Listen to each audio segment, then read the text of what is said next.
శ్రీ గురుభ్యో నమ. అందరికీ నమస్కారం అండి. ఓం సదాశివసమారంభాం శంకరాచార్యమధ్యమాం అస్మదాచార్యపర్యంతాం వందే గురుపరంపరం.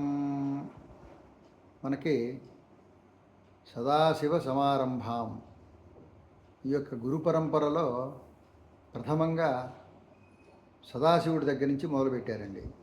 ఇది గురువుకి ఒక ధ్యాన శ్లోకం అన్నమాట. ఇప్పుడు నేను చెప్పింది ఇది కనుక మనం ఒకసారి చూస్తే మన యొక్క గురు పరంపరలో ముందు సదాశివుడు అన్నారు.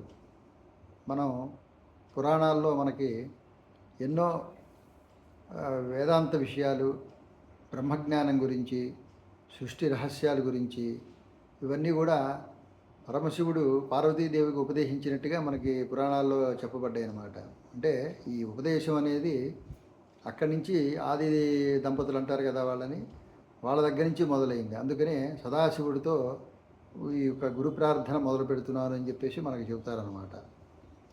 శంకరాచార్య మధ్యమాం, ఆ తర్వాత మహర్షులు, మనకి ఎంతోమంది ఋషులు మన సంస్కృతిలో ఉన్నారు కదా, వాళ్ళందరినీ కూడా తలుచుకుంటూ అక్కడి నుంచి తల్లి తండ్రి పరంపరగా ఇక గురువులందరినీ కూడా మనం తలుచుకోవాలి అని చెప్పేసి ఈ శ్లోకంతో చెప్తారు.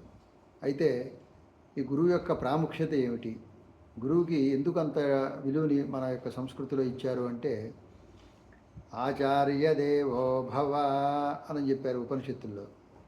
అంటే ఆచార్యుడు అంటే గురువుని దైవంగా చూడాలి అని చెప్పేసి మన వాళ్ళు చెప్పారనమాట. ఎందుకని అంత ఇది అంటే, మనిషి జన్మ తల్లిదండ్రుల ద్వారా పొందుతాడు, కానీ సమాజంలో ఒక సంస్కారవంతంగా అతను మెలగాలి అంటే దానికి ఒక మంచి గురువు దగ్గర పొందిన శిక్షణే దానికి ఉపయోగపడుతుందండి. సరైనటువంటి శిక్షణ లేదనుకోండి, ప్రాథమికంగా తల్లిదండ్రులు కొంతవరకు మనకి విద్య లేకపోతే ఎట్లా ఉండాలి, ఏమిటి మంచి చెడు నేర్పుతారు. ఎప్పుడైతే సమాజంలోకి వచ్చిన తర్వాత కొన్ని నైపుణ్యాలని, కొంత భవిష్యత్తుని మనం నిర్మించుకోవాలి అంటే దానికి పునాది గురువు దగ్గర నుంచే పడుతుందన్నమాట. అందువల్ల మంచి గురువు దొరకటం అనేది మనిషికి చాలా అదృష్టం అని చెప్పేసి మన శాస్త్రాలు చెబుతున్నాయి.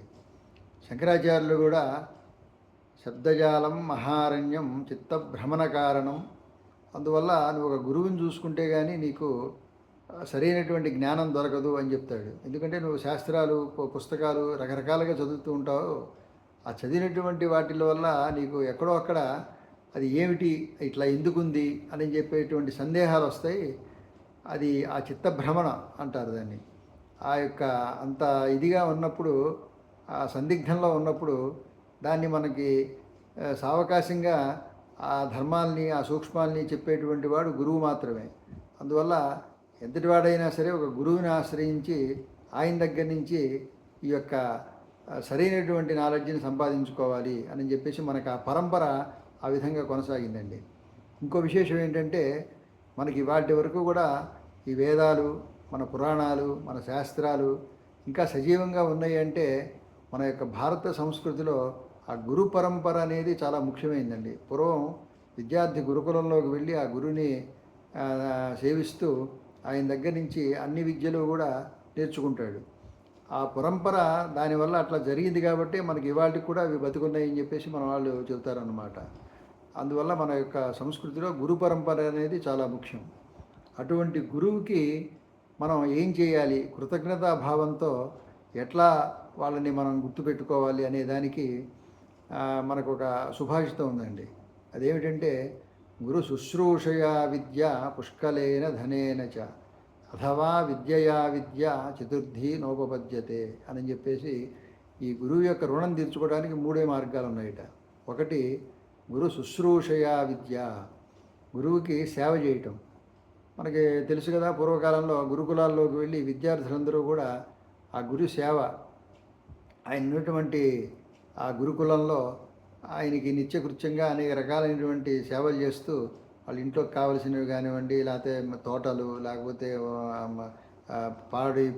ఇవన్నీ ఉంటాయి కదా, ఆ యొక్క పనులు చేస్తూ ఆ టైంలో ఆయన గురువుగారు చెప్పిన టైంలోనే చదువుకుంటూ విద్యను అభ్యసించేవాళ్ళు. అందువల్ల గురు శుశ్రూష విద్య అన్నారు. గురువుకి సేవ చేస్తూ విద్య నేర్చుకోవాలి. లేకపోతే రెండోది ఏం చెప్పారంటే పుష్కలేన ధనేన చ, లేకపోతే ఆయనకి పుష్కలంగా ధనం ఇచ్చి విద్య నేర్చుకోవాలి. ఈ రోజుల్లో గురువుకి సేవ చేసేవాళ్ళు మనకి చూస్తూనే ఉన్నాం కదా.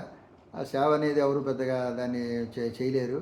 అందువల్ల ఇవాళ మనం సీట్లు కొనుక్కోవాలంటే లక్షల లక్షలు పే చేసి మనం సీట్లు సంపాదించుకుంటున్నాం అనమాట.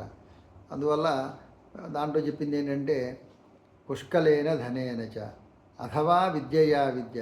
ఇంకో మార్గం ఏంటంటే మన దగ్గర ఏదైనా విద్య ఉందనుకోండి, అది మనం ఆయనకి నేర్పి ఆయన దగ్గర ఉన్నటువంటి విద్యను నేర్చుకోవటం. ఇది మూడో మార్గం. ఇది అంత మనం కష్టమవుతుంది. మొదటి రెండే మనకి ఎక్కువగా ఇవాళ మనం కనబడుతూ ఉంటాయి అన్నమాట. గురు శుశ్రూష, లేకపోతే పుష్కలంగా ధనం ఇవ్వటం, మన దగ్గర ఏదైనా విద్య ఉంటే ఆయనకి నేర్పి ఆయన ద్వారా మళ్ళీ ఆ విద్య మనం ఆయన దగ్గర ఉన్న విద్యను నేర్చుకోవటం. ఈ మూడు మార్గాలే గురువు యొక్క రుణాన్ని తీర్చుకోవడానికి ఉపయోగపడతాయి అని చెప్పేసి మన శాస్త్రంలో మన పెద్దవాళ్ళు చెప్పారు. దీన్ని గమనించగలరు. స్వస్తి.